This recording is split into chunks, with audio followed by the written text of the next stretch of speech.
Et l'association gère seule le lieu en question avec les dons qui proviennent notamment de l'aumône qui est pratiquée tous les vendredis au sein de la mosquée. Le propriétaire est français?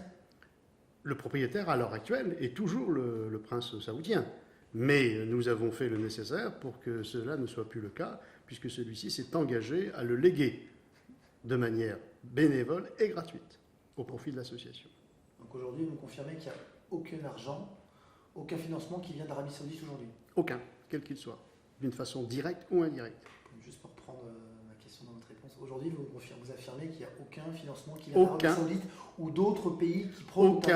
Aucun financement étranger ou extérieur n'existe au sein de la mosquée El Nour. Ça vous confirmez aujourd'hui? Je suis tout à fait catégorique et je l'ai toujours été en ce qui concerne ce point. Vous en pensez quoi de tout ça aujourd'hui? Qu'est-ce que vous allez demander? Expliquez-moi un petit peu. Mais écoutez, parce que c'est un bras de fer qui continue. Depuis 2013, ça fait 5 ans maintenant. Qu'est-ce que vous allez faire maintenant? Expliquez-moi un petit peu la situation. Vous en pensez quoi de cette situation? Écoutez, pour résumer la situation, je pense qu'il convient de refaire un petit peu l'historique très rapidement.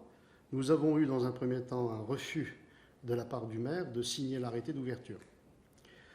Il a été obligé de le faire, entre guillemets, dans la mesure où le tribunal administratif l'a enjoint de le faire, ce qu'il n'a pas fait. Il s'est pourvu devant le Conseil d'État a confirmé la décision et a obligé le maire à signer, ce qu'il n'a toujours pas fait à la date de ce jour. Ce qui fait que l'ancien préfet a pris donc la décision, conformément à la décision du Conseil d'État, d'ordonner l'ouverture du lieu de culte en question. Et il est ouvert depuis le 30 juin 2016, sans discontinuer et sans le moindre problème. Ce qui n'a pas empêché M. Estrosi de continuer, notamment en saisissant ce qu'il a dit, mais nous n'en avons pas la preuve. Il aurait saisi Tracfin. Il a demandé au président de la République lui-même de fermer le lieu de culte. Il a demandé la création d'une commission parlementaire, ce qui n'a jamais été effectif.